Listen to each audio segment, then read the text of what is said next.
Hi guys, welcome back to my channel. কেমন আছো তোমরা? আশা করি সবাই খুব ভালো আছো। তো আজকে আমি নতুন একটা রেসিপি নিয়ে তোমাদের সামনে হাজির হয়েছি। আজকে আমি তোমাদের সাথে শেয়ার করব কলমি শাকের রেসিপি। কলমি শাক আমরা সাধারণত ভাজাই খেয়ে থাকি, কিন্তু একবার এভাবে বানিয়ে দেখবে, অসাধারণ লাগে গরম ভাতের সঙ্গে। বড়রা তো পছন্দ করবেই, তার সাথে বাচ্চারাও চেটেপুটে খাবে।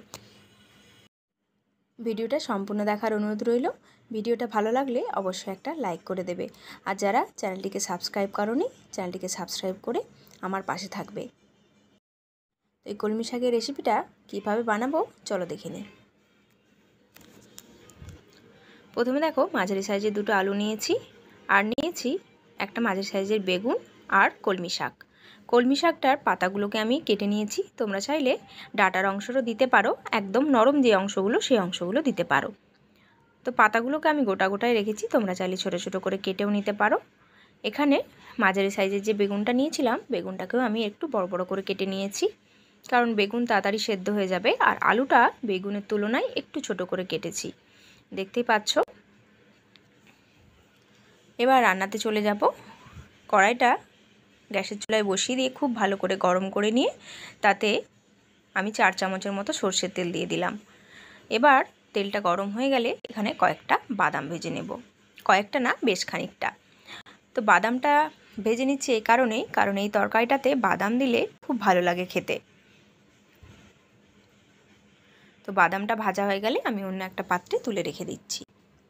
আর এই রান্নাটাতে একটু তেল বেশি লাগবে, তবে আমি 4 চামচ তেল দিয়েছি, এটাতে কিন্তু পুরোটা রান্না হয়ে যাবে।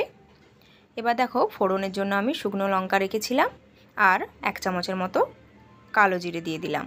তোমরা চাইলে 5 ফোড়নও দিতে পারো। কয়েক কোয়া রসুন দিলাম, 8 থেকে 10টা থেতো করে নিয়ে দিয়ে দিয়েছি। রসুনটা একটু ভালো করে ভাজা হয়ে গেলে এখানে আমি পেঁয়াজটা অ্যাড করে দিলাম। একটা বড় সাইজের পেঁয়াজ আমি এভাবে কুচিয়ে নিয়েছিলাম। তো পেঁয়াজটা এখন আমি অ্যাড করে দিলাম। পেঁয়াজটা বেশি ভাজার দরকার নেই, ওই রসুনের সাথে একটুখানি ভেজে নিয়ে তারপর এখানে দিয়ে দেব আলুগুলো, কারণ আলুটা সেদ্ধ হতে একটু টাইম লাগবে। তাই আগে এরকমভাবে পেঁয়াজের সাথে একটু ভেজে নিলে তাহলে তাড়াতাড়ি সেদ্ধ হয়ে যাবে।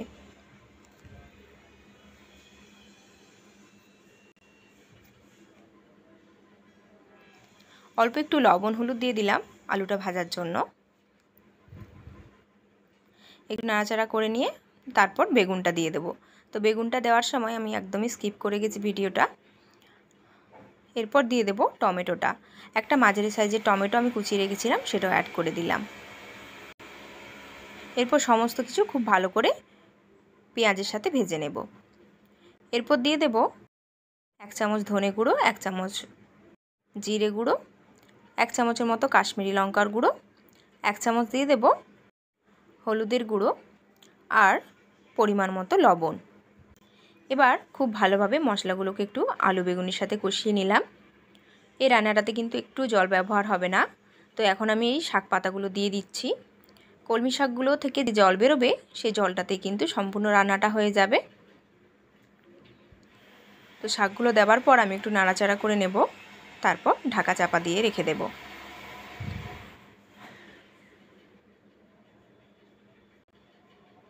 5 থেকে 8 মিনিটের মতো আঁচটাকে কমিয়ে রেখে ঢাকা চাপা দিয়ে রেখেছিলাম। দেখো, কলমি শাকতে কিন্তু অনেকটাই জল বেরিয়েছে। তো শাকটা দেখতেই পাচ্ছ আর একটু সেদ্ধ হবে, আর আলুটাও আর একটু সেদ্ধ হবে। তাই আমি আরও কিছুক্ষণ ঢাকা চাপা দিয়ে রেখে দেবো, আঁচটাকে কমিয়ে। 2 থেকে 3 মিনিট ঢাকা চাপা দিয়ে রাখলেই হবে। 2 থেকে 3 মিনিট পর ঢাকাটা খুলে নিলাম।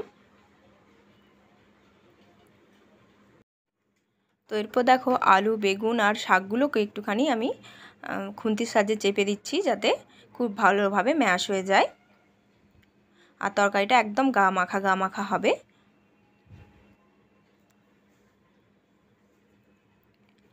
দুর্দান্ত লাগে কিন্তু এটা গরম ভাতের সাথে, একবার অবশ্যই তোমরা ট্রাই করবে। কলমি শাক তো শুধুমাত্র ভাজাই খাওয়া হয় আমাদের, অন্যান্য রান্না আমরা বেশি করি না। তো এভাবে একবার করে দেখবে, আশা করছি তোমাদেরও খুব ভালো লাগবে।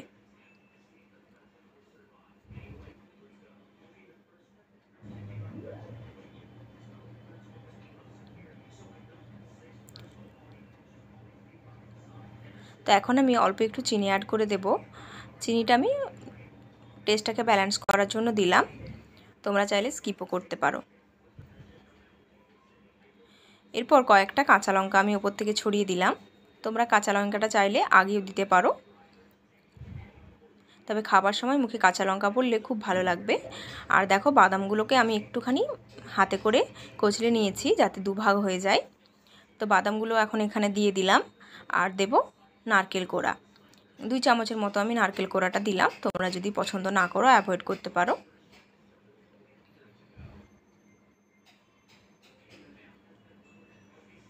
তো এখন সমস্ত কিছু খুব ভালো করে মাখিয়ে নিলাম। এবার দেখো একদম রান্নাটা কমপ্লিট হয়ে গেছে। তো অন্য একটা পাত্রে আমি নামিয়ে নেব। একবার না খেলে এটার স্বাদ কিন্তু বোঝা যাবে না। তো দেখো কতটা সুন্দর হয়েছে সেটা কিন্তু তোমরা দেখেই বুঝতে পারছো। গরম ভাতের সঙ্গে এটার কোনো তুলনা হবে না, আর এই একটা পদ দিয়েই পুরো ভাত খাওয়া হয়ে যাবে, এতটাই সুন্দর লাগে এটা। তো আমি তো গরম ভাতের সাথে সার্ভ করে দিলাম। তোমাদের ভিডিওটা কেমন লাগলো অবশ্যই কিন্তু আমাকে কমেন্ট করে জানাবে।